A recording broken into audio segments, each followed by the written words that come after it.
नमस्कार, स्वागत है आप सभी का डीडी न्यूज पर। आप देख रहे हैं मिड डे प्राइम। मैं हूं ऋतु वर्मा। अगले 1 घंटे में हम बात करेंगे देश भर की बड़ी खबरों की। पेपर लीक मामले में बीती रात से कई घटनाक्रम हुए हैं। बीती रात प्रधानमंत्री नरेंद्र मोदी ने छात्रों और उनके अभिभावकों के लिए एक वीडियो संदेश जारी किया, जिसमें उन्होंने कहा कि कैबिनेट में पेपर लीक मामले को लेकर सख्त फैसले लिए जाएंगे। साथ ही दूसरी तरफ हमने देखा सोनम वांगचुक ने 26 दिन के अपने अनशन को खत्म किया है। इसी के साथ आज का दिन बेहद अहम होने जा रहा है। दिन भर की क्या डेवलपमेंट रहेगी, इस पर भी होगी हमारी नजर। साथ ही राष्ट्रपति का रोमानिया दौरा है, उसमें क्या है अपडेट, वो भी आपके पास लेके आएंगे। तो इन तमाम खबरों पर विस्तार से नजर डालेंगे, लेकिन उससे पहले शुरू करेंगे अभी तक की हेडलाइंस के साथ। मोदी सरकार का पेपर लीक पर कड़ा प्रहार, परीक्षा में पारदर्शिता का संकल्प। आज कैबिनेट बैठक में संबंधित मसौदे पर होगा बड़ा फैसला। संसद में अगले हफ्ते पारित होगा बिल। दिल्ली हाई कोर्ट ने गठित की फास्ट ट्रैक कोर्ट। सरकार से मुलाकात के बाद वांगचुक का फैसला, 26 दिन बाद खत्म हुआ अनशन। केंद्रीय मंत्री जेपी नड्डा और जितेंद्र सिंह की मौजूदगी में उपस्थिति में तोड़ा अनशन। पीएम मोदी ने जल्द स्वस्थ होने की कामना। संसद के मानसून सत्र का आज 5वां दिन। लोकसभा में जजों की संख्या बढ़ाए जाने संबंधी और राज्यसभा में राष्ट्र गौरव अपमान निवारण संशोधन विधेयक सूची पर। राष्ट्रपति द्रौपदी मुर्मू रोमानिया दौरे के दूसरे दिन रोमानियाई पीएम से राष्ट्रपति ने की मुलाकात। विक्टोरिया पैलेस में प्रतिनिधिमंडल स्तर की वार्ता। व्यापार बढ़ाने पर बनी सहमति, निवेश सहयोग को मिलेगा बढ़ावा। और कॉमनवेल्थ गेम्स 2026 में भारत की शानदार शुरुआत। बाउल्स में हासिल की सबसे बड़ी जीत। पुतुल सोनोवाल ने मौजूदा वर्ल्ड चैंपियन रयान बेस्टर को हराया। पिंकी सिंह और रूपा टिर्की ने विमेन पेयर्स में दर्ज की जीत। और नीट पेपर लीक को लेकर प्रधानमंत्री नरेंद्र मोदी ने कल देर रात छात्रों के नाम वीडियो संदेश जारी किया। अपने संदेश में पीएम मोदी ने कहा कि पेपर लीक कोई मामूली विषय नहीं है और ये छात्र और अभिभावकों के लिए काफी पीड़ादायक है। पीएम ने कहा कि पेपर लीक की घटना से अब तक पिछले 2.5 महीनों में अनेक बड़े कदम उठाए गए। गुनाहगारों को पकड़ा गया है, वे जेल में पड़े हैं। पेपर लीक ये कोई मामूली विषय नहीं है। लाखों विद्यार्थी और उनके अभिभावकों के लिए बहुत ही पीड़ादायक है और इसलिए पेपर लीक घटना से अब तक पिछले 2.5 महीनों में अनेक विध कदम उठाए गए। गुनहगारों को पकड़ा गया है, वे जेल में पड़े हैं। प्रधानमंत्री नरेंद्र मोदी ने कहा कि तत्काल परीक्षाएं लेना बहुत जरूरी था। सरकार ने अपनी पूरी शक्ति का उपयोग करके कम से कम समय में विद्यार्थियों के एग्जाम आयोजित कराने का प्रबंध किया। पीएम ने कहा कि 19 तारीख को रिजल्ट भी आ गया। देश भर में उत्तीर्ण हुए विद्यार्थियों की खुशियों की खबरें भी आ रही हैं। हमारा सबसे महत्वपूर्ण जिम्मा था कि विद्यार्थियों का 1 वर्ष बर्बाद न हो। तत्काल परीक्षाएं लेना बहुत जरूरी था। सरकार ने अभी पूरी शक्ति का उपयोग करके कम से कम समय में 22 लाख जितने विद्यार्थियों के एग्जाम हो जाएं, इसका प्रबंध किया। और अभी 5-6 दिन पहले 19 तारीख को रिजल्ट भी आ गया और देश भर में उत्तीर्ण हो गए विद्यार्थियों की खुशियों की खबरें भी आ रही है। तो पीएम ने कहा कि फास्ट ट्रैक कोर्ट के लिए विभागों को निर्देश दिए गए थे। विभागों ने लगातार मेहनत करके मुझे मसौदा भी दे दिया है। फास्ट ट्रैक कोर्ट और कठोर सजा के प्रावधान वाले इस मसौदे पर आज कैबिनेट में चर्चा होगी। उन्होंने कहा कि सोमवार से शुरू होने वाले संसद के दूसरे सप्ताह में जल्द से जल्द उस बिल को सदन में पारित कराने का प्रयास किया जाएगा। फास्ट ट्रैक कोर्ट के लिए विभागों को निर्देश दिए थे। विभागों ने लगातार मेहनत करके देर रात मुझे मुसद्दा भी दे दिया। फास्ट ट्रैक कोर्ट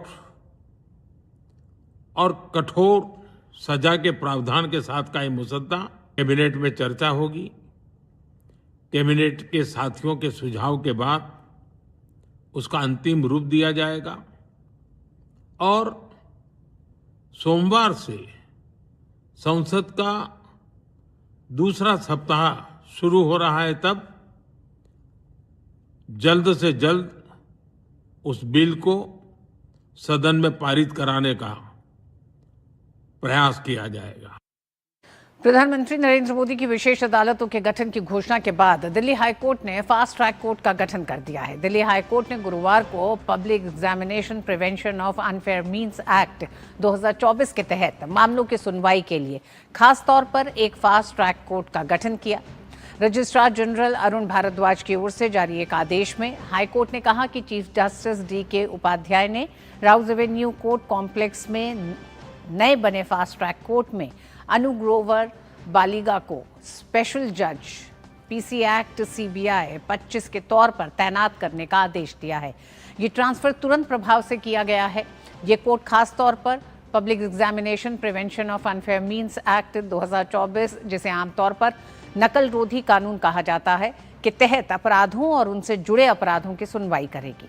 हाईकोर्ट ने निर्देश दिया कि न्यायिक अधिकारी राउज एवेन्यू कोर्ट कॉम्प्लेक्स के प्रिंसिपल डिस्ट्रिक्ट एंड सेशंस जज कम स्पेशल जज के प्रशासनिक नियंत्रण में काम करेंगे।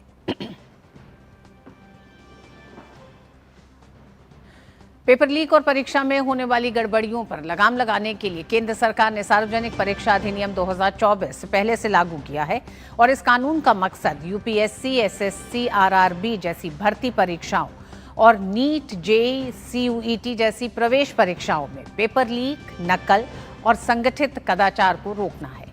इस कानून के तहत परीक्षा में गड़बड़ी करने वाले दोषियों पर सख्त कार्रवाई का प्रावधान है।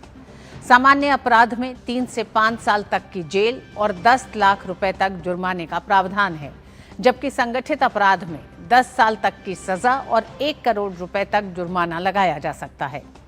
कानून में डिजिटल परीक्षाओं की सुरक्षा, परीक्षा एजेंसियों की जिम्मेदारी और निगरानी व्यवस्था को भी मजबूत किया गया है, ताकि छात्रों को निष्पक्ष और पारदर्शी परीक्षा व्यवस्था मिल सके। सार्वजनिक परीक्षा अधिनियम 2024 के तहत सख्त कार्रवाई का प्रावधान है। इसी में 21 जून 2024 से ये अधिनियम लागू हुआ था।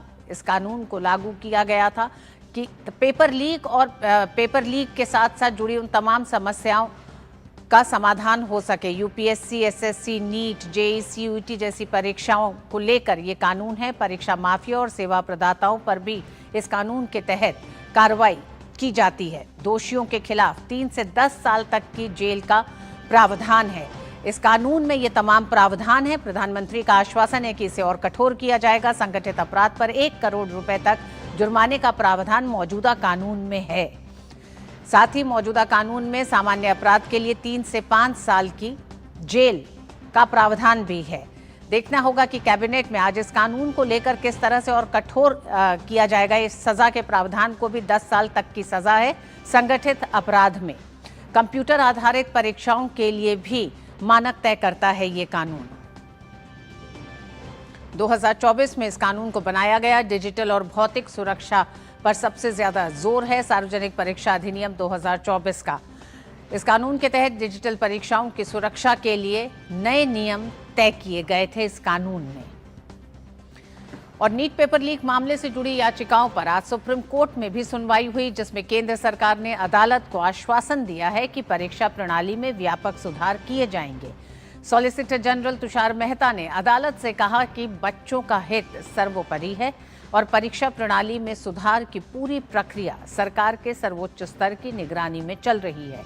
उन्होंने कहा कि सरकार प्रश्न पत्र की छपाई से लेकर छात्रों तक पहुंचने की पूरी प्रक्रिया अदालत के समक्ष रखेगी।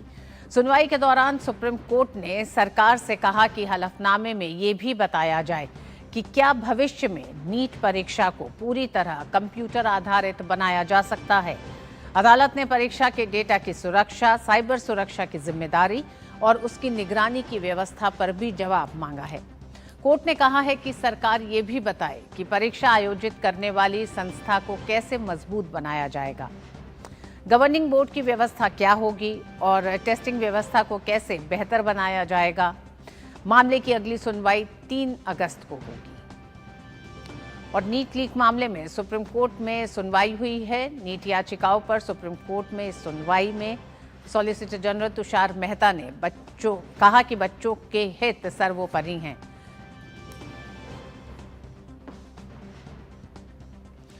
और पेपर लीक मामले में लेकर हम देख रहे हैं कि कई घटनाक्रम हुए हैं जिसमें सुप्रीम कोर्ट का जो एक तरह से ताज़ा नोटिस जो केंद्र सरकार और एनटीए को दिया है वो आया है सामने। शैलेंद्र मिश्र संवाददाता हमारे साथ जुड़ रहे हैं, साथ ही विकास सारथी भी जुड़ रहे हैं। तो सबसे पहले रुख विकास सारथी का करते हैं क्योंकि सुप्रीम कोर्ट का जो अपडेट है वो ताज़ा अपडेट है। सुप्रीम कोर्ट ने और क्या कहा है विकास?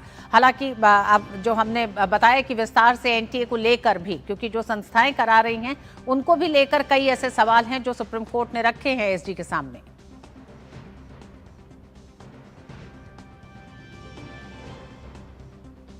लागू कर रहे हैं, काफी को लागू कर दिया गया है और आगे आने वाले दिनों में क्या उस पर काम किया जाएगा उसके बारे में कोर्ट को जानकारी दी जाएगी।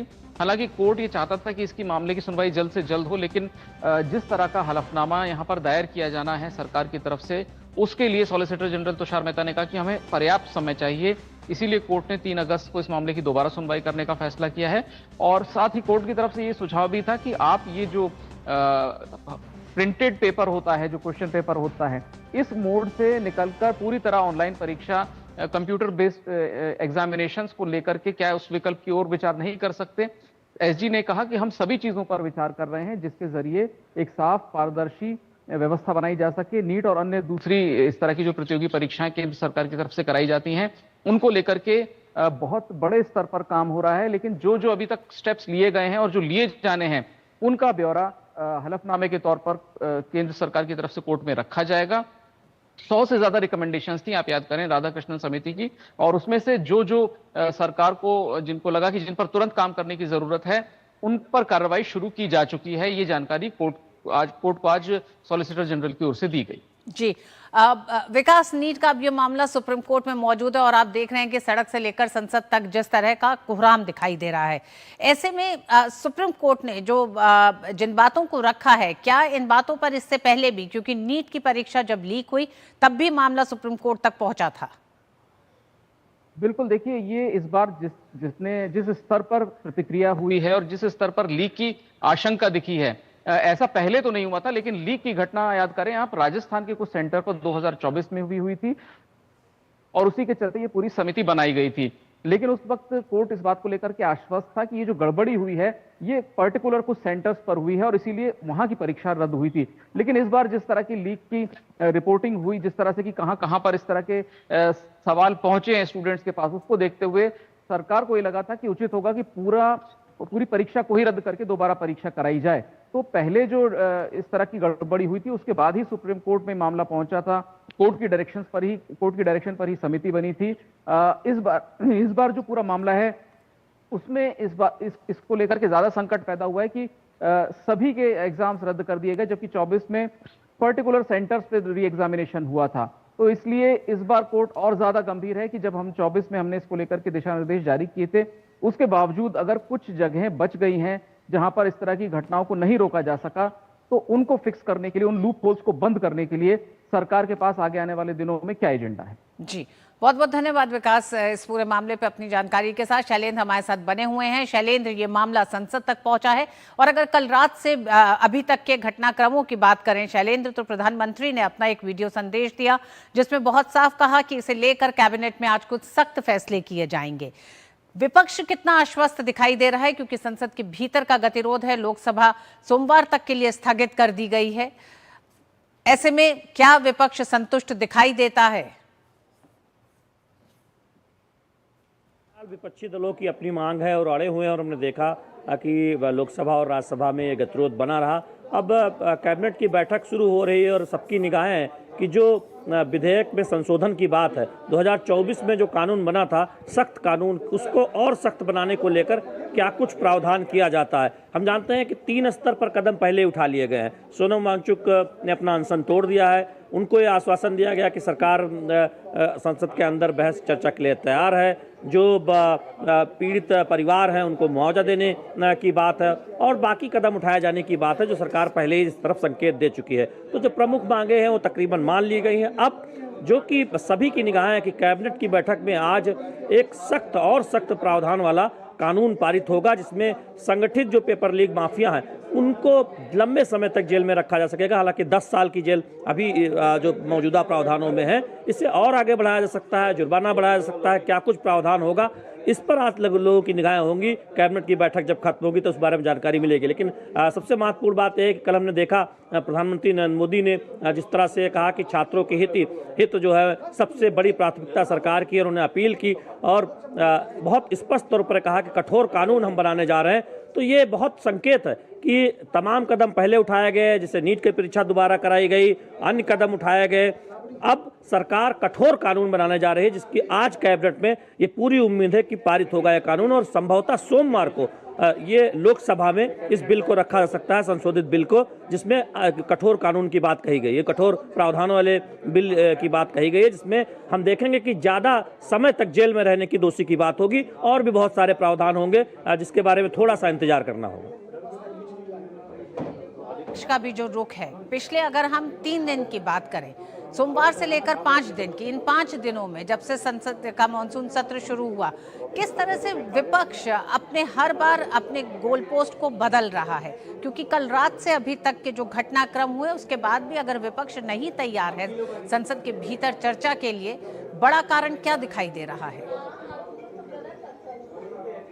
देखिए, इसमें जो बीजेपी और सत्ता पक्ष का कहना है कि ये राजनीतिक अवसरवाद और एक अवसर समझते हैं विपक्षी दल, उनको छात्रों के हितों की चिंता नहीं है, लिहाजा वो गोल पोस्ट बदल रहे हैं। चर्चा मांग रहे थे, चर्चा पर सरकार राजी हो गई, तब वो शर्त रख रहे हैं। किरण रिजिजू ने इस बात को बहुत स्पष्ट तौर पर कल से कहा है कि शर्त रखकर आप इस तरह से नहीं कह सकते कि सदन के अंदर चर्चा हो। सरकार चर्चा मान चुकी है, जितने घंटा चर्चा चाहिए आपको, आपकी मांग है, सरकार उस पर सहमत है, फिर आप नई शर्त रख के क्यों सदन को बाधित करना चाहते हैं? तो इसमें मुझे जो समझ में आता है कि विपक्षी दलों को लगता है कि एक ऐसा मुद्दा है जिसमें सरकार को घेरने की कोशिश की जा सकती है। यही वजह है कि सत्ता पक्ष की तरफ से कहा जा रहा है कि ये राजनीतिक अवसरवाद है कांग्रेस पार्टी का, राहुल गांधी का और विपक्षी दलों का, कि अगर उन्हें छात्र हितों की चिंता होती तो वो सदन के अंदर चर्चा करते, बहस करते, सुझाव देते, लेकिन वो सदन बाधित कर रहे हैं और नई शर्त के साथ चाह रहे हैं कि संसद में चर्चा हो। ठीक, शैलेंद्र, आप हमारे साथ बने रहिएगा। हमारे साथ वरिष्ठ पत्रकार शेखर अय्यर साहब भी जुड़ गए हैं। शेखर अय्यर साहब, प्रधानमंत्री नरेंद्र मोदी ने पेपर लीक मामले के इस मोर्चे को पूरी तरह संभाल लिया है। अगर कल दिन भर के घटनाक्रम को हम देखें, फास्ट ट्रैक कोर्ट का गठन, पहले ये, दूसरा ये जिस तरह से वीडियो संदेश छात्रों और अभिभावकों को दिया उन्होंने, साथ ही उन्होंने ये भी कहा कि आज जो कैबिनेट की बैठक होने जा रही है उसमें कुछ सख्त फैसले लिए जाएंगे, मौजूदा कानून में कुछ बड़े और सख्त परिवर्तन, जो कि ये तय करेंगे कि कड़ी से कड़ी सजा मिले दोषियों को। इसके आगे अब जो रुख दिखाई देता है विपक्ष का, उस पर भी बात करेंगे, लेकिन अभी तक का जो ये पूरा छात्रों का जो आंदोलन रहा है या आक्रोश रहा है, उस पर प्रधानमंत्री का मोर्चा संभालना और प्रतिक्रियाओं को किस तरह आप देख रहे हैं? एक मैसेज दिया है कि सरकार बहुत संवेदनशील है, बहुत सेंसिटिव है, क्योंकि जो बातें को लेकर स्टूडेंट कम्युनिटी में जो एक प्रकार से एजिटेशन हुई है कि व्यवस्था क्या है, व्यवस्था में क्यों ऐसी बार बार हो रहा है, खास करके नीट को लेकर, और उसके साथ साथ और जो हमारी जो परीक्षा की जो जिस तरह के अरेंजमेंट्स हैं उसको लेकर, और उससे ज़्यादा भी मैं कह सकता हूं कि सरकार पूरी तरह जानती है कि हमारे सिस्टम में बहुत ऐसा कमियां हैं, हमारे शिक्षा जो सेटअप में, जिसको सरकार चाहती है सुधार किया जाए, इम्प्रूव किया जाए, ताकि हर जो स्टूडेंट ये फील करे कि उनकी अच्छा शिक्षा प्राप्त कर सके, और उस हिसाब साथ जो आने वाले जो समय है, आने वाले जो फ्यूचर की जो पीरियड की बात हो रही है, जहां नए टेक्नोलॉजी की बात हो रही है, आर्टिफिशियल इंटेलिजेंस की बात हो रही है, अप टू डेट नॉलेज कैसे मिले। देखिए, ये जो शिक्षा को लेकर लंबी बहस चला आ रही है कि क्या हमारी जो शिक्षा व्यवस्था है ये पूरी तरह हमारे छात्रों को सक्षम बनाने में कितना कामयाब है। इसको लेकर प्रधानमंत्री लगातार कई इंटरेक्शंस में बोले हैं। अभी जो को नीट की जो जब लीक केस आई, इसको लेकर आपने देखा तुरंत कार्रवाई की गई थी। और इसके साथ साथ एक नया जिस तरह परीक्षा दोबारा की गई थी और उसी समय सीमा के अंदर, ताकि बच्चों की भविष्य व्यक्त ना हो जाए, क्योंकि कोई देर होता तो 1 साल भी चला जाता, वो ना करते हुए जल्दी से जल्दी रिजल्ट डिक्लेयर हुई है। तो सरकार की तरफ से आज जो कैबिनेट मीटिंग है उसी सिलसिले में कि सरकार चाहती है जो पहले जो कानून बना था वो पेपर लीक, जैसे आपने शुरुआत में कहा था, ये पब्लिक सर्विस एग्जाम्स को लेकर है। हो सकता है कि सरकार इसी कानून को ये सारे जितने एंट्रेंस एग्जाम्स हैं शिक्षा संस्थान, उसी में इसको एक्सपैंड कर दे, और साथ में जो पनिशमेंट की बात है, जो सजा की बात है, उसका भी और कठोर कर दे। और साथ साथ एक विजिलेंस अथॉरिटी की भी जरूरत है जो हमेशा, क्योंकि देखिए एक बात सबको स्वीकार करें, राजनीति छोड़ दीजिए, कि हमारे सिस्टम में ऐसे लोग हैं जो स्वयं जो क्वेश्चन सेट करते हैं वो लीक कर रहे हैं। तो ये दिखाता है भाई कैसे लोग हमारे शिक्षा के सिस्टम में है, हमारी जो क्वेश्चन सेट कर रहे हैं वही लीक कर रहे हैं। बिल्कुल, उस नेक्सस को तोड़ना बहुत जरूरी है। शेखर अय्यर साहब, जिस तरफ आप इशारा कर रहे हैं, आप दोनों ही लोग हमारे साथ बने रहे, शैलेंद्र और शेखर अय्यर साहब। हम अपने दर्शकों को बताना चाहते हैं, केंद्रीय मंत्री अर्जुन राम मेघवाल ने पेपर लीक मामले पर प्रधानमंत्री नरेंद्र मोदी के फैसले का स्वागत किया है। साथ ही उन्होंने विपक्ष से अपील की है कि वो पेपर लीक के मुद्दे पर राजनीति करने की बजाय सदन में चर्चा के लिए आए, जिससे पूरी सच्चाई देश के सामने आ सके। कल जो प्रधानमंत्री जी ने निर्णय लिया कि पेपर लीक से संबंधित जो मामले अदालतों में लंबित हैं, चल रहे हैं, उनकी सुनवाई हम specially designated fast track court गठित करके करवाएंगे, जिससे डे टू डे बेसिस पे सुनवाई होगी, स्पीडी ट्रायल होगा और टाइम बाउंड इन्वेस्टिगेशन होगा, तो युवाओं को न्याय मिलेगा। ये बहुत बड़ा निर्णय है। हम तो विपक्ष से यही प्रार्थना करेंगे पुनः कि संसद की कार्रवाई को चलने दें, जिससे संसद में जो महत्वपूर्ण बिल हैं उन पे चर्चा हो सके। और अगर आप चाहते हैं पेपर लीक पे चर्चा सबसे पहले, तो वो भी हमारे संसदीय कार्य मंत्री किरण रिजिजू जी ने बोल दिया कि पेपर लीक पे भी चर्चा हम सबसे पहले कर सकते हैं। अब चर्चा का विषय है ना, तो कंडीशन क्यों लगा रहे हैं? चर्चा करिए और टोटलिटी में करिए, कितने राज्यों में पेपर लीक हुए और उस पर क्या क्या कार्रवाई हुई, कौन कौन लोग उसमें सम्मिलित थे, ये सब चर्चा करिए ना, देश के सामने आएगा। यही सरकार चाहती है। शेखर अय्यर साहब हमारे साथ इस पूरे मामले पर बातचीत करने के लिए जुड़े हुए हैं। शेखर साहब, अर्जुन राम मेघवाल ने भी, जो केंद्रीय मंत्री हैं, उनका भी यही कहना है कि कंडीशन के साथ क्यों चर्चा के लिए विपक्ष लगातार जिद कर रहा है। जहां एक तरफ सरकार कह रही है पेपर लीक से जुड़े हर मामले पे बात करने के लिए तैयार है, तो बड़ा कारण आप क्या मानते हैं कि विपक्ष इस चर्चा में शामिल नहीं होना चाह रहा? नहीं, विपक्ष को लग रहा है अगर चीजें सुलझ रहे हैं और सरकार सोल्यूशन ला रहा है तो फिर आगे राजनीति क्या रहेगी इसमें? देखिए, विपक्ष भी बार बार पॉलिटिकल माइलेज चाहिए इसमें, इस पूरे मसले पे। ये इसमें तो कोई तो बड़ा साफ दिख रहा है, और आपस में भी एक दौड़ लगी हुई है। देखिए, दूसरी चीज भी आप देखिए, कांग्रेस का नेतृत्व का एक रवैया है, आम आदमी पार्टी का रवैया है, और क्योंकि कारण सीधा है, उत्तर प्रदेश में चुनाव आ रहा है, पंजाब में चुनाव आ रहा है, ये दोनों के बीच में भी टक्कर है। तो एक दूसरा, इसीलिए देखिए कल किस तरह रात को सोनम वांगचुक ने अपने अनशन तोड़ा, बहुत अच्छी बात है, एक बड़ी पॉजिटिव मैसेज है। और उसके बाद उनकी तरफ से, क्योंकि वो स्वयं एश्योर्ड है कि सरकार कदम ले रही है, लेकिन उससे नाखुश है। आज हम क्या देख रहे हैं, कांग्रेस उन पर प्रहार कर रही है, सोनम वांगचुक को अटैक कर रही है, जिन्होंने इस आंदोलन में पूरा अपना लाइफ रिस्क लेकर ज्वाइन किया, ये सारे इश्यूज को सामने लाने में सफलता प्राप्त किए हैं। क्योंकि सवाल तो ये भी हो रहा है शेखर साहब कि पिछले 26 दिन में राहुल गांधी जंतर मंतर नहीं पहुंचे थे, तो ऐसे में अगर आप उन छात्रों के साथ नहीं खड़े थे, तो अब अगर वो छात्र तय कर रहे हैं, आज हम जानते हैं कि छात्र जो तमाम आंदोलन कर रहे हैं उनमें से भी कुछ लोग सरकार के साथ बातचीत कर रहे हैं। सोनम वांगचुक ने अपनी उस पूरे अनशन को खत्म किया है और बाकायदा इस सहमति के साथ खत्म किया है कि सरकार ने जो कुछ बड़े फैसले लिए हैं पेपर लीक मामले को लेकर। मसला बड़ा क्या लगता है आपको शेखर साहब? क्योंकि पेपर लीक मामला, अगर हम बड़े 5 राज्यों की बात करें, महाराष्ट्र, राजस्थान, मध्य प्रदेश, उत्तर प्रदेश, बिहार, ये वो राज्य रहे हैं शेखर साहब जहां एक लंबे समय से भर्तियों को लेकर धांधलियां होती रही हैं। बड़ी मुश्किल से वो गरीब तबका जाता है, पेपर देता है, भर्ती में उसका नाम आता है और फिर भर्ती रद्द कर दी जाती है। तमाम ऐसे एंट्रेंस एग्जाम्स हैं जो कैंसिल हो जाते हैं। तो इस तरह का जो एक आक्रोश लोगों में था वो दिखाई दिया जंतर मंतर पर, लेकिन 20 तारीख के बाद से उस आक्रोश ने भी एक नया रूप ले लिया। उसमें भी कई ऐसे तत्व शामिल हो गए जिन्हें लेके कई तरह के सवाल उठ रहे हैं। ऐसे में क्या विपक्ष पिछले 40 साल के इन तमाम मसलों पर बात करने से भाग रहा है? बिल्कुल, देखिए, जब अगर आप फैक्ट्स पर आ जाएंगे तो आप देखेंगे ये जो प्रॉब्लम है हर राज्य में ये इस तरह की केसेस आए हैं और उस समय विपक्ष के पार्टियां भी सत्ता में रहे, ऐसा नहीं है। अभी राजस्थान की बात तो बहुत जिक्र हो रही है जब कांग्रेस शासित थी। तो देखिए, ये बात क्या है भाई, किस तरह हम इसको प्रिवेंट कैसे करें, उस पर क्यों करना नहीं है। इनको लग रहा है अगर बहस हो जाएगी, नया कानून आ जाएगी, फिर तो हाथ से मामला निकल गया, क्योंकि स्टूडेंट कम्युनिटी भी अश्योर्ड हो जाएंगे। लेकिन इनको लग रहा है भाई एक अगर हम इसको पॉलिटिकल ना करें तो हमारे लिए कोई फायदा नहीं है। लेकिन शेखर साहब, बड़ा सवाल यही है, शिक्षा मंत्री के इस्तीफे की मांग कर रहा है विपक्ष लगातार। सोमवार को आज कैबिनेट में अगर कुछ सख्त फैसले किए जाते हैं, संशोधन किया जाता है कानून में, तो सोमवार के बाद से सदन में इसे पास कराना भी सरकार के लिए चुनौती होगा। तो सरकार को कोई बीच का रास्ता तो ढूंढना होगा।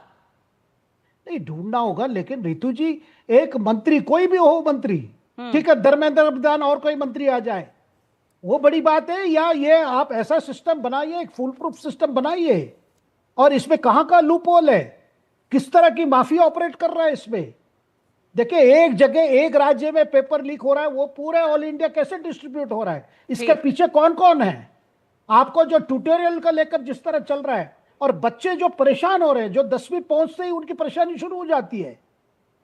तो देखिए, ये सारे बड़ी इंपॉर्टेंट है, राजनीति के लिए बहुत विषय है रितु जी। भाई मंत्री रहे जाए वही बड़ी बात नहीं है। शेखर अय्यर साहब, अंत में एक और सवाल आपसे। फास्ट ट्रैक कोर्ट्स का गठन हो गया है, मान ले अगर इस मामले पे अब त्वरित कार्रवाई होती है, तो इस मामले के साथ साथ पिछले कुछ समय में जो पूरा नेक्सस है, नेक्सस और नेटवर्क मोर और लेस एक ही जैसा रहा होगा, जिसमें इतने पेपर लीक होते रहे हैं लंबे समय तक। कोई पिछले 2 साल की बात नहीं है, 10 साल की बात नहीं है ये। ऐसे में क्या आपको लगता है कि इस मौजूदा सत्र में या आने वाले सत्र में ये जरूर पर्दाफाश होगा कि उस नेक्सस में कौन कौन लोग शामिल रहे हैं?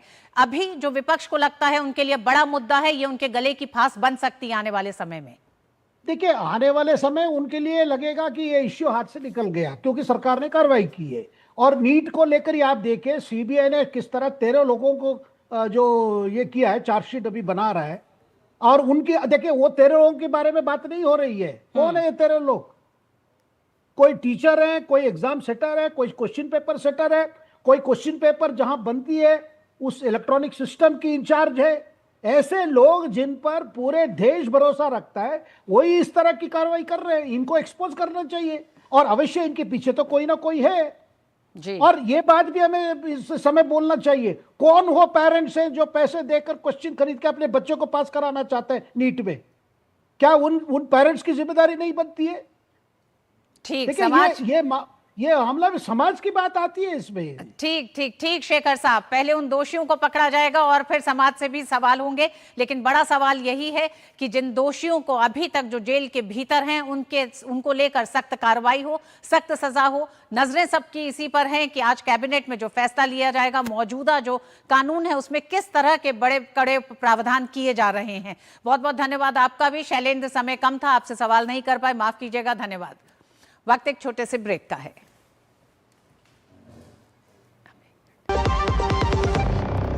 बाबा केदार के दर्शन के बाद मेरे मुंह से अनायास निकला था कि इस शताब्दी का तीसरा दशक उत्तराखंड का दशक होगा। विकास, विरासत और सांस्कृतिक संरक्षण के मजबूत संकल्प के साथ डबल इंजन की सरकार ने उत्तराखंड को प्रगति की न सिर्फ नई पहचान दी है, बल्कि तय किया है युवा सोच, आधुनिक परिवेश, नवाचार और अनंत उपलब्धियों का सफर। प्रधानमंत्री नरेंद्र मोदी के मार्गदर्शन और मुख्यमंत्री पुष्कर सिंह धामी के कुशल नेतृत्व में सरकार ने उन संभावनाओं पर जोर दिया है जो सुखद भविष्य की नींव तैयार कर रही है। उत्तराखंड में दूरस्थ पहाड़ के सुदूर गांव भी पीएम मोदी के डिजिटल इंडिया अभियान का हिस्सा बन रहे हैं। डिजिटल क्रांति के इस सफर में अपनी सरकार पोर्टल द्वारा रिकॉर्ड 976 डिजिटल सेवाओं का घर बैठे लाभ दिया जा रहा है। युवाओं के खिलते हुए चेहरे सरकार की कार्यकुशलता का प्रमाण दे रहे हैं। प्रदेश में पारदर्शी तरीके से युवाओं को रिकॉर्ड 33,000 से ज्यादा सरकारी नौकरियां प्रदान की गई हैं। सड़कें अब विकास और प्रगति की गाथा लिख रही है।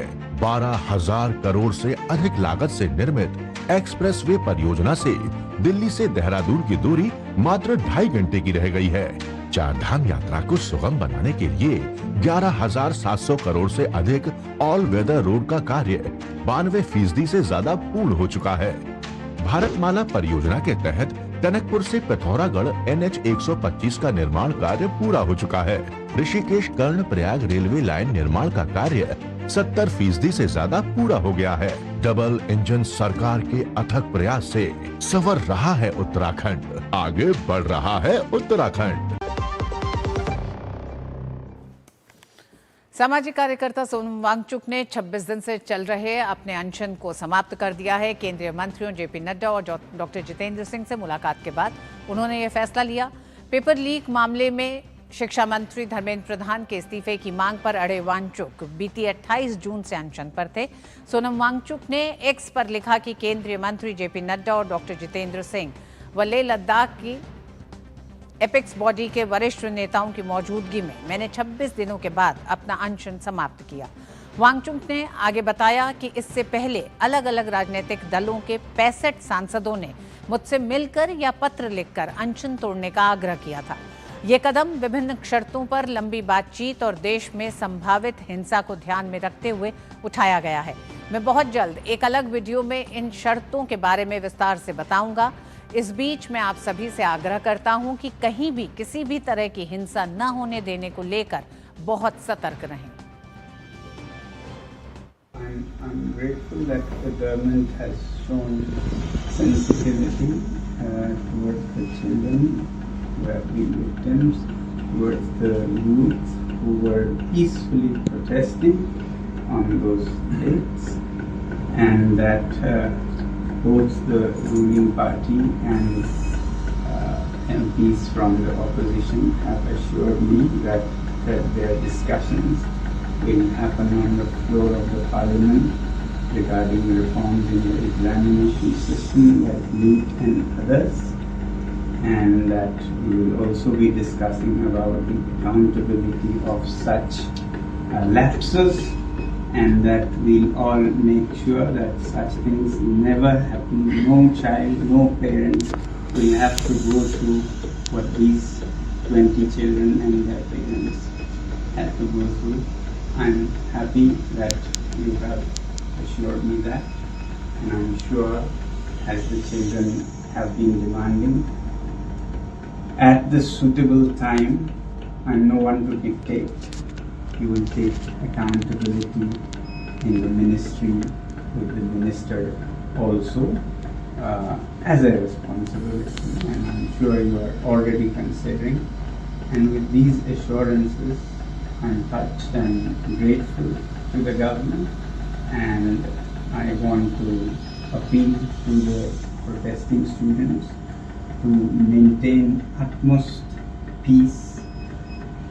To express their feelings is a legitimate thing, but I do not approve violence of any kind, and allowing any antisocial elements to take advantage of this is not acceptable to me.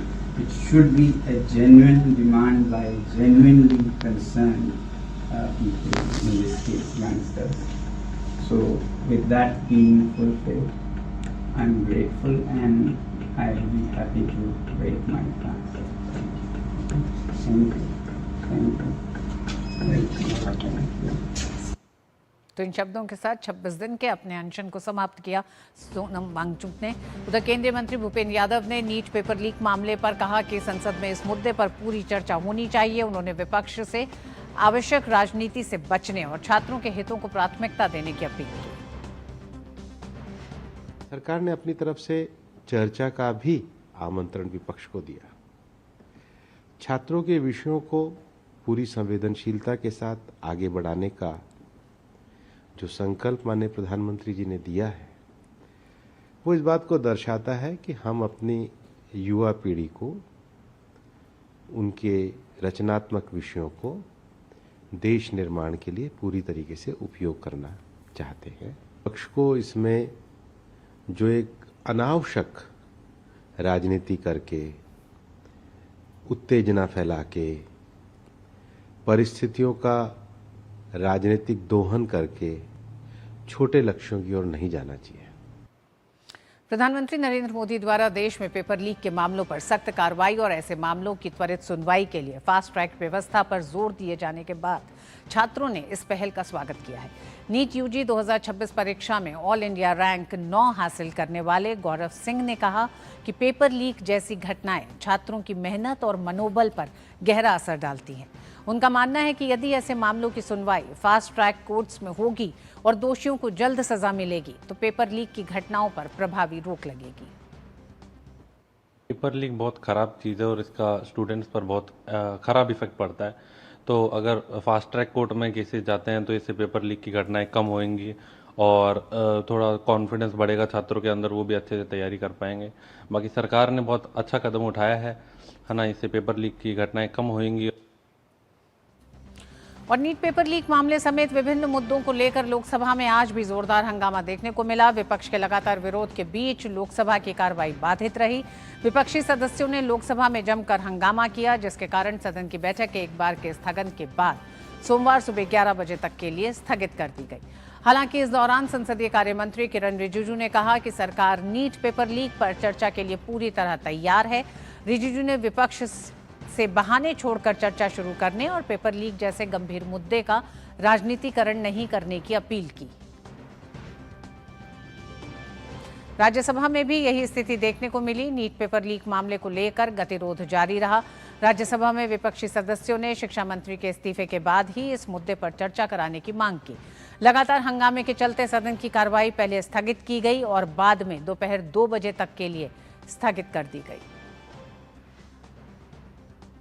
और लोकसभा में विपक्ष के हंगामे के बीच संसदीय कार्य मंत्री किरण रिजिजू ने विपक्ष को आड़े हाथों लेते हुए तीखी प्रतिक्रिया दी है।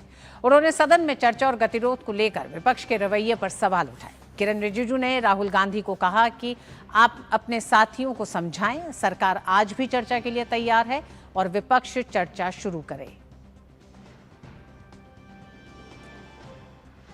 आपने फिर एक कंडीशन लगाया चर्चा नहीं कराने के लिए। हमने फिर से आपको अपील किया, कल भी, आज सुबह भी केसी वेणुगोपाल जी को भी मैंने फिर से अपील किया है कि आप प्रमुख विपक्षी दल है, बाकी जितना भी एमपीज, हम लोग सबका मत एक ही है कि चर्चा होना चाहिए। तो नीट एग्जाम पे प्रधानमंत्री जी ने देश को आश्वासन दिया और जो प्रमुख एक्टिविस्ट जिन्होंने भूख हड़ताल किया, सोनम वांगचुक जी ने भी अपना अनशन तोड़ा है और चर्चा के लिए उन्होंने भी मांग किया है। तो फिर देश के सामने में अब हम चर्चा नहीं करके बहाना बनाएंगे तो ये अच्छा संदेश नहीं जाएगा। और माननीय प्रधानमंत्री जी ने आश्वासन दिया कि एग्जाम पेपर लीक को लेकर के कठोर कानून लाने जा रहे हैं, यह आश्वासन भी दिया हुआ है। और इस पूरे विषय पर बात करने के लिए ऋषि कुमार हमारे साथ जुड़ गए हैं संसद भवन से। ऋषि, सबसे पहले तो हमने देखा कि जिस तरह से सोनम वांगचुक ने अपने 26 दिन के अनशन को खत्म किया, मांग थी शिक्षा मंत्री के इस्तीफे की, साथ ही पेपर लीक मामले को लेकर कुछ सख्त कदम उठाने की। सरकार किस तरह के कड़े रुख ले रहा है? सरकार, प्रधानमंत्री ने खुद मोर्चा संभाला सिलसिलेवार तरीके से। आप भी जानते हैं कल से जो घटनाक्रम हुआ, चाहे वो फास्ट ट्रैक कोर्ट्स का रहा हो, आज कैबिनेट में अहम फैसले लेने का है, मौजूदा कानून में सख्ती करने का है। साथ ही हमने देखा कि किस तरह से सोनम वांगचुक ने अपने अनशन को खत्म किया और जो बदलाव, जो कुछ कदम उठाए गए हैं उससे संतुष्ट दिखाई देते हैं। ऐसे में अब विपक्ष, आखिर क्या कारण है कि विपक्ष चर्चा के लिए नहीं तैयार हो रहा है? क्योंकि सबसे पहले विपक्ष ने यही कहा कि संसद के भीतर इस मामले पर सरकार को घेरना चाहती है, सवाल करना चाहती है, चर्चा करना चाहती है। देखिए ऋतु, जहाँ तक इस पूरे मसले को देखें तो आज सुबह से ही, जैसे कि हम जानते हैं कि इस पूरे मसले पर विपक्ष लगातार हंगामा और शोर शराबा करता हुआ दिखाई दिया, लेकिन इसकी पृष्ठभूमि ये है कि जब ये प्रदर्शन शुरू हुआ था उस समय कांग्रेस की वस्तुस्थिति अलग थी, उस समय उसकी पोजीशन अलग थी और वो इस आंदोलन से अपने आप को दूर रख रही थी। यही आरोप आज भाजपा के तमाम नेताओं ने लगाया कि अब जब छात्रों ने अपना प्रदर्शन किया, उस प्रदर्शन को देखकर उसके बाद कांग्रेस उससे जुड़ने की कोशिश कर रही है, ना कि वो कभी भी उसका हिस्सा रही है।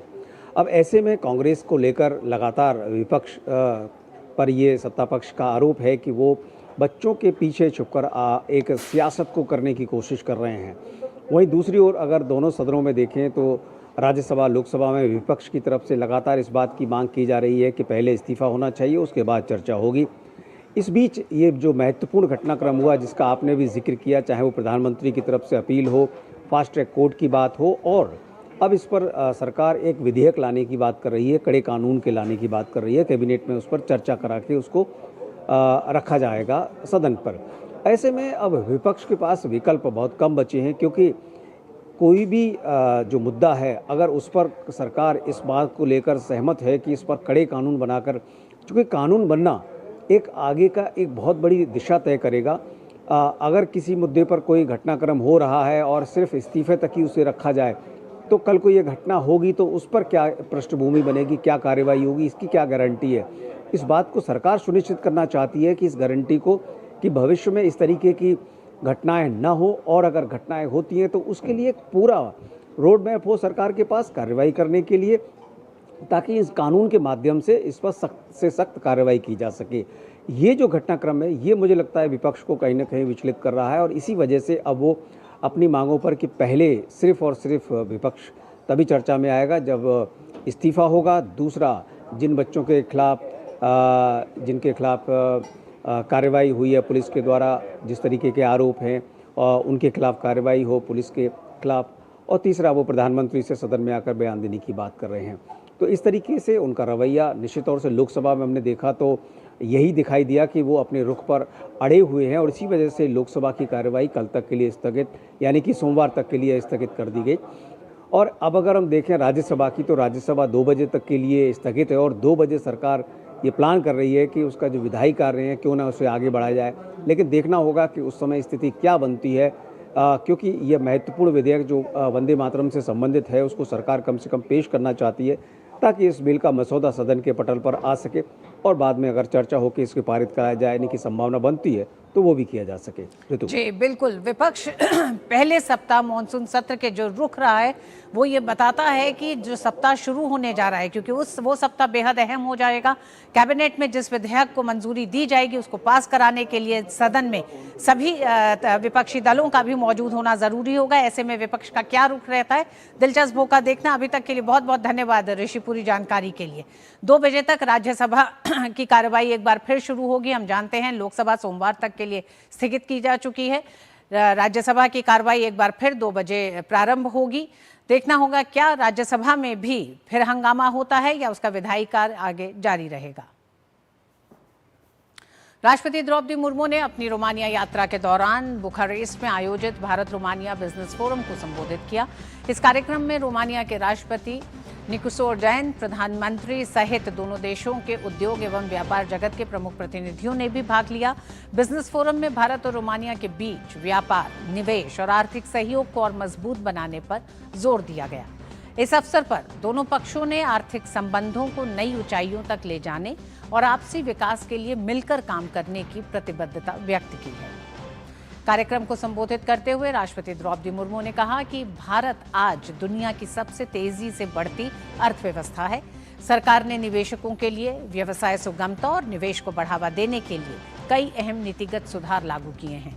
आज भारत ने नवीकरणीय ऊर्जा, डिजिटल प्रौद्योगिकी, सूचना प्रौद्योगिकी, दूरसंचार, ऑटोमोबाइल, फार्मास्यूटिकल और जैव प्रौद्योगिकी जैसे क्षेत्रों में उल्लेखनीय उपलब्धियां हासिल की हैं। इन क्षेत्रों में भारत की प्रगति न केवल आर्थिक विकास को गति दे रही है बल्कि दुनिया के लिए नए अवसर भी पैदा कर रही है। India is today one of the world's fastest growing major economies. Our economic growth is driven by sound microeconomic fundamentals a vibrant entrepreneurial ecosystem, a large and skilled workforce, and sustained commitment to reforms.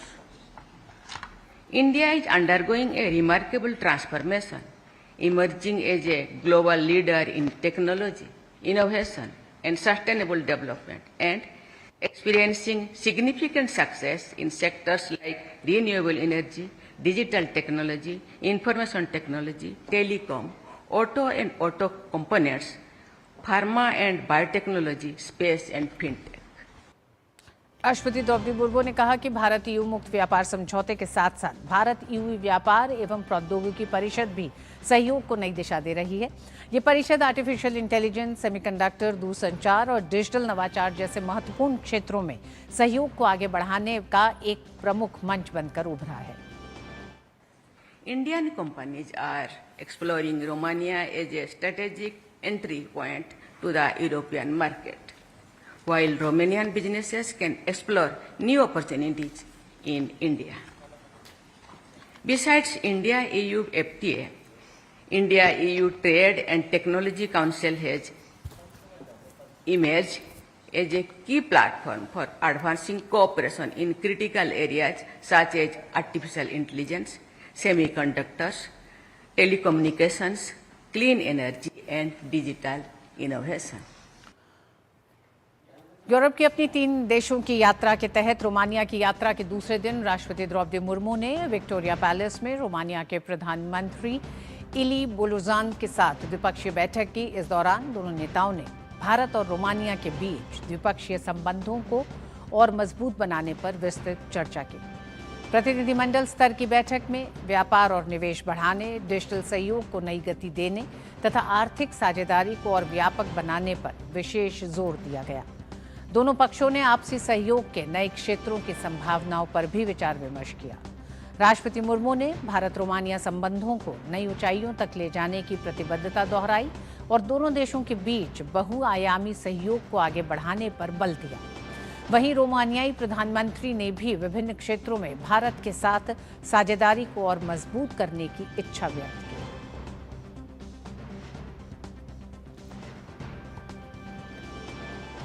Romania के प्रधानमंत्री इली बोलोजान के साथ द्विपक्षीय बैठक की। राष्ट्रपति द्रौपदी मुर्मू ने दोनों देशों के संबंधों को प्रगाढ़ करने में राष्ट्रपति द्रौपदी मुर्मू का ये दौरा बेहद अहम है। भारत और रोमानिया द्विपक्षीय संबंधों में राजनयिक संबंध गर्मजोशीपूर्ण और मैत्रीपूर्ण रहे हैं। दोनों ही देशों के संबंध भारत और रोमानिया ने वर्ष 1948 में राजनयिक संबंध स्थापित किए थे। वर्ष 1968 में दोनों देशों के संबंधों को राजदूत स्तर तक बढ़ाया गया। वर्ष 2023 में राजनयिक संबंधों के 75 वर्ष पूरे होने का जश्न मनाया गया। भारत और रोमानिया की साझेदारी में विभिन्न बहुपक्षीय मुद्दों पर नियमित रूप से बातचीत होती रही है। एक दूसरे का समर्थन कई क्षेत्रों में दोनों देशों को जारी है। दोनों देश संयुक्त राष्ट्र और अन्य अंतर्राष्ट्रीय संगठनों में भी एक साथ है। द्विपक्षीय संबंधों की समीक्षा और मजबूती के लिए विदेश कार्यालय परामर्श लगातार करता रहा है और उसी दृष्टि से राष्ट्रपति द्रौपदी मुर्मू का ये दौरा बेहद अहम है। कोविड-19 के दौरान भी रोमानिया को भारत ने चिकित्सा सहायता भेजी थी। यूक्रेन से भारतीय नागरिकों को वापसी पर भी रोमानिया का सहयोग था। 2018 में पर्यटन में सहयोग पर समझौता ज्ञापन पर हस्ताक्षर हुआ था। विस्तारित साझेदारी स्थापित करने पर संयुक्त वक्तव्य जारी किया गया है। दोनों देशों के बीच जो प्रमुख समझौते हुए उसमें राजनयिक पासपोर्ट धारकों के लिए वीज़ा आवश्यकता से छूट संबंधी समझौता शामिल है। साथ ही 1 जुलाई 2022 को 22 से लेकर 27 की अवधि के लिए सांस्कृतिक आदान प्रदान कार्यक्रम पर भी हस्ताक्षर हुए थे। 31 जनवरी 2023 को द्विपक्षीय भूमि समझौते पर नई दिल्ली में हस्ताक्षर हुए थे। वहीं 28 मार्च 2023 को द्विपक्षीय रक्षा सहयोग समझौते पर नई दिल्ली में हस्ताक्षर हुआ था। ये बीते भारत और रोमानिया के सहयोग का एक तरह से वो तमाम समझौते हैं जो दोनों देशों के बीच में रहे हैं। अंतर्राष्ट्रीय सौर ऊर्जा समझौते में गठबंधन में भी सब साथ दोनों देश साथ रहे हैं। विस्तारित साझेदारी पर संयुक्त वक्तव्य के तहत 10 वर्षों की साझेदारी है। वहीं भारत रोमानिया संयुक्त आर्थिक सहयोग समिति का 17वां सत्र बुखारेस्ट में आयोजित हुआ था। 2017 में 18वां जेईसी सत्र नई दिल्ली में आयोजित हुआ था।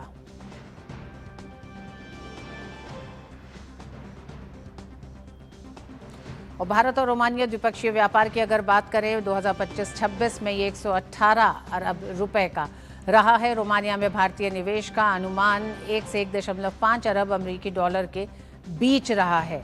ये द्विपक्षीय व्यापार भारत और रोमानिया में एशिया के प्रमुख निवेशकों में से एक है। आईटी, विनिर्माण, दवा उद्योग, ये तमाम वो क्षेत्र हैं जिसमें दोनों का ही सहयोग जारी है। सोमेश हमारे साथ जुड़ गए हैं बुखारेस्ट से। सोमेश, राष्ट्रपति के इस दौरे में कई अहम समझौते रहे हैं, द्विपक्षीय वार्ता में भी और प्रतिनिधि स्थल की वार्ता में एक तरह से बिजनेस फोरम को भी एड्रेस किया राष्ट्रपति ने। किस तरह से आप देख रहे हैं इस पूरे दौरे से दोनों देशों के संबंध एक नए पड़ाव पे पहुंचते हुए? जी ऋतु, मैं आपको जरूर बताना चाहूंगा, राष्ट्रपति द्रौपदी मुर्मू का रोमानिया का ये दूसरा दिन है और आज जिस तरह से रोमानिया और भारत में जो बिजनेस समिट हुई है उसमें रोमानिया और जो भारत के जो लोग यहाँ पर शामिल हुए थे, बिजनेसमैन शामिल हुए थे व्यापार करने के लिए, तमाम चीजों पर ये यहाँ पर चर्चा हुई है और खासकर कृषि और एग्रीकल्चर के क्षेत्रों को लेकर, आईटी को लेकर, और जिस तरह से भारत से बड़ी संख्या में यहाँ पर जो लोग यहाँ पर पढ़ाई कर रहे हैं, हेल्थ के सेक्टर में लेकर कई जो युवा यहाँ पर आईटी के सेक्टर में काम करें, तमाम विषयों पर चर्चा हुई और साफ तौर पे जिस तरह से यहाँ पर तमाम लोगों के बीच में इस बात को ये कहा गया कि भारत और जो रोमानिया के जो संबंध थे, लंबे समय से अच्छे संबंध थे, लगातार व्यापार को लेकर यहाँ पर जो संबंध हुई है और साझेदारी हुई है और भारत और रोमानिया की जो बिजनेसमैन है यहाँ बड़ी संख्या में एक दूसरे को लेकर यहाँ पर लगातार काम भी कर रहे हैं और भारत रोमानिया में जिस तरह से बिजनेसमैन को भी देखा जाए तो बड़ी संख्या में यहाँ पर बिजनेस कई उद्योग लगा रहे हैं। तो कुल मिलाकर ये कहा जा सकता है कि भारत और रोमानिया का जो व्यापारिक संबंध को लेकर साफ तौर पे बेहतर तरीके से यहाँ पर देखने को मिला है। जी बहुत बहुत धन्यवाद सोमेश पूरी जानकारी के लिए रोमानिया से। और खबरों में आगे बढ़ते हैं, बात करें कर्नाटक लोक सेवा आयोग यानी केपीएससी एक बार फिर भर्ती में कथित अनियमितताओं के आरोपों को लेकर विवादों में है। भाई भतीजावाद और धांधली के आरोपों में आयोग के अध्यक्ष पहले से ही निलंबित चल रहे हैं। अब पशु चिकित्सा अधिकारी पदों की भर्ती परीक्षा में शामिल उम्मीदवारों ने चयन प्रक्रिया पर सवाल उठाए हैं। सैकड़ों अभ्यर्थियों ने कल बेंगलुरु के विधान सौध पुलिस स्टेशन पहुंचकर अंतिम चयन सूची में गड़बड़ी का आरोप लगाते हुए शिकायत दर्ज कराई है। उम्मीदवारों का आरोप है कि कुछ अयोग्य उम्मीदवारों को ज्यादा अंक मिले हैं और कुछ लोगों को बिचौलियों के जरिए नौकरी दिलाने का भरोसा दिया गया है। प्रदर्शनकारियों ने एक कथित स्टिंग ऑपरेशन का भी हवाला दिया है जिसमें नौकरी के बदले 80 लाख रुपए मांगने की बात सामने आई है। अभ्यर्थियों ने भर्ती प्रक्रिया रद्द कर पूरे मामले की सीबीआई जांच की मांग की है। हालांकि इस मामले में केपीएससी की ओर से अभी तक कोई आधिकारिक बयान नहीं आया।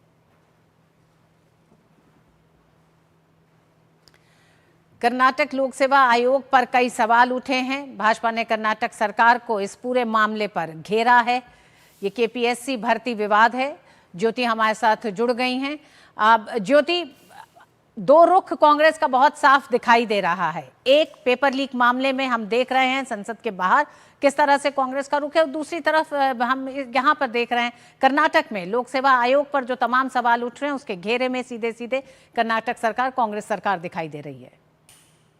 यस, अभी हम कर्नाटका लोक सेवा आयोग में अभी अध्यक्ष, उन पर जो नेपोटिज्म का आरोप था, अभी वो सस्पेंड हो चुके हैं। अभी जो पशु वैद्यकीय जो अधिकारियों की सिलेक्शन प्रोसेस में भी इतना घोटाला का आरोप आ रहा है। जो अभ्यर्थियां हैं, कल वो विधानसभा, यहाँ के बेंगलुरु के विधानसभा पुलिस स्टेशन में आकर शिकायत भी दर्ज कर चुके हैं कि जो उनका जो सिलेक्शन प्रोसेस है उसमें ट्रांसपेरेंसी नहीं है, पारदर्शिता से ये नहीं निभाया गया है।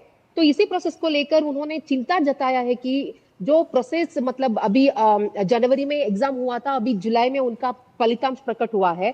तो उनका कहना यही है कि एक है बहुत बड़ा आरोप है कि 80 लाख का वहां पे ब्राइब का डिमांड हुआ है। जो मिडलमैन है वो एक्चुअली उनका जो आरोप है कि जो अध्यक्ष है अभी निलंबित हुए हैं, उनका थ्रू ही एक मिडलमैन इन लोगों से बात किए हैं। वो एक अभ्यर्थी से 80 लाख, मतलब ये कोई कम रकम नहीं है, 80 लाख का उन्होंने वहां पे आग्रह रखा था। तो उसी को लेकर जो कांत कुमार है, जो स्टूडेंट यूनियन की जो अध्यक्ष है, उन्होंने स्टिंग ऑपरेशन भी कर चुके हैं।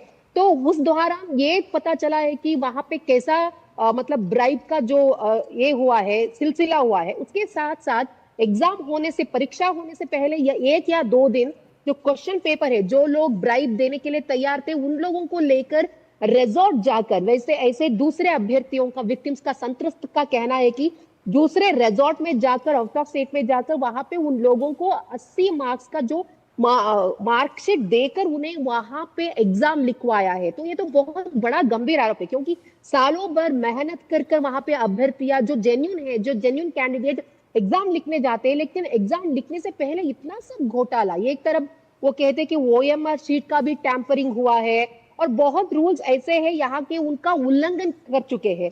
तो ये कि SC ST जो यहाँ पे जो कितने पोस्ट वैकेंट थे, वो था 400 पोस्ट वैकेंट था। तो उस पोस्ट के लिए 1000 से ज्यादा अभ्यर्थियां परीक्षा लिखे थे, लेकिन उसमें बहुत लोग उनके जो चांसेस कम लगता है, जो UPSC में रैंक नहीं आए हैं, उनको यहाँ पे बहुत ज्यादा मार्क्स मिला है, ऐसे विद्यार्थियों का कहना है। उसके साथ साथ जो यूनिवर्सिटी में टॉप आए हैं, गोल्ड मेडलिस्ट है, उनको वहां पे मिला है, लेकिन यहाँ पे जो सिलेक्शन प्रोसेस में उनका कोई भी सिलेक्शन नहीं हुआ है। तो आप समझ सकते हैं कितना घोटाला हुआ है। ये एक तरफ हम देख सकते हैं KPSC की जो अध्यक्ष है, उनके ऊपर उनके बेटियों को ही दर्जा देने की एक बहुत बड़ा आरोप था। इसके साथ साथ अभी पशु वैद्य की इलाका में भी इतना मतलब जेन्युइन कैंडिडेट्स थे, मैं भी उनसे बात कर चुकी हूँ। वो लोग आग्रह कर रहे हैं कि हमें SIT के ऊपर कुछ भी विश्वास नहीं है, तो उन्होंने CBI जांच की मांग रखे है। तो बहुत सैकड़ों विद्यार्थी है, उनका कहना मैं भी सुन चुकी हूँ। वो कहते हैं कि हम किसानों के बेटे हैं, बेटी है, तो हमारी सालों भर की मेहनत ऐसे पानी में पैर गया। क्योंकि अगर आप सब कुछ आपको पैसे लेकर ही करना है या आप ब्राइब लेकर ही करते, तो क्यों चाहिए एग्जाम, क्यों चाहिए KPSC, क्यों चाहिए? जो SC ST को विद्यार्थी है, 51 विद्यार्थियां है इसमें, जो 400 में, तो उनको एक SC ST बैकलॉग, उस रूल्स को भी, उस नियमों को भी उल्लंघन कर, नियम क्या है, उनको एग्जाम लिखने की कोई आवश्यकता नहीं है। SC ST के वो कोटा पर ही वो जा सकते हैं, लेकिन KPSC यहाँ पे जो एग्जाम किए हैं उनको भी वहां पे एग्जाम लिखने दिया है। और जो ऊपर दिखाने के लिए जो ऑलरेडी रिजॉर्ट में जो लिखकर आए थे, उनको ऑलरेडी कंफर्म हो चुका है सीट, तो उनको यहाँ पे एग्जाम हॉल में लेकर आकर ये एक मतलब पट्टी बंधे गए हैं। यहाँ पे जो विद्यार्थियां कितने आरोप कर रहे हैं, तो बहुत बड़ा आरोप है कि ब्राइब लेना, 80 लाख का ब्राइब, जो आप देख सकते हैं स्टिंग ऑपरेशन भी कर चुके हैं, उनमें वो बात करते हैं सर 80 लाख कुछ कम कर सकते हैं क्या? नहीं कर सकते हैं, 7 लाख या 80 लाख ही देना पड़ेगा। ठीक, तो नौकरियों के लिए मोल भाव भी किया जा रहा है। जी, अब ज्योति, बहुत संक्षेप में आपसे जानना चाहेंगे, समय बिल्कुल कम है, क्या लोगों के बीच में इसको लेकर रोष है? राजनीतिक पार्टी भारतीय जनता पार्टी तो सरकार को घेरे, लेकिन जनता के बीच क्या प्रतिक्रिया?